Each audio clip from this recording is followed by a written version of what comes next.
Moving On by Lucy Maher. I can see her from my window, in her bedroom, titivating herself and getting ready to go out. She was my best friend, but not anymore. I can't help but think back to how different things used to be between us, just a few years ago.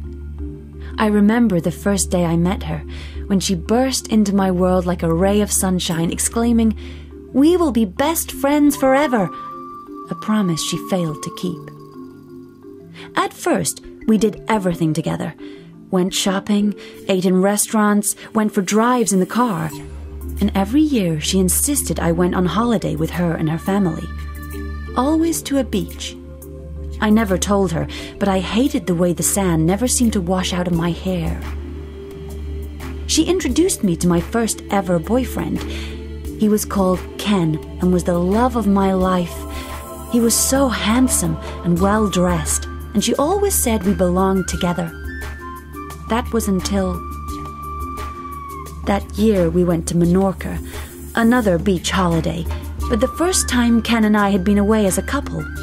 We all had a great time, but 2 days before we came home, I stayed at the hotel while the rest of them went on a boat trip. They were gone for ages, but I enjoyed the peace and quiet. When she came back, I could tell she had been crying. She hugged me close and sobbed.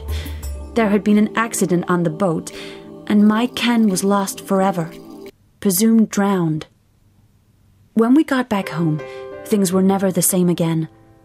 I was just numb, but she cried a river. She sobbed when she saw his car in the driveway, when she opened the wardrobe and saw his clothes, when she stepped on his surfboard, his pride and joy, and broke it. I just smiled at her and hoped in my eyes she could see I forgave her. She tried at the start to make everything better, taking me out, buying me new clothes, and even introducing me to a new man. I don't know exactly when we started to drift apart. Her visits dwindled, and I saw her less and less. She has a new friend now, called Sarah, who is beginning to take my place. I met Sarah once briefly, and she laughed at me. I looked at my best friend and could see how embarrassed she was with me. I knew then that our time was over. She is still fixing her hair, music blaring through the open window. Suddenly, her bedroom door opens. "Turn that music down, Lucy!" her mum yells. "Have you decided what things you're giving to the charity shop yet? I'm going now!" She looked over, directly at me. "Yeah, Mum, I think the doll's house and Barbie can go."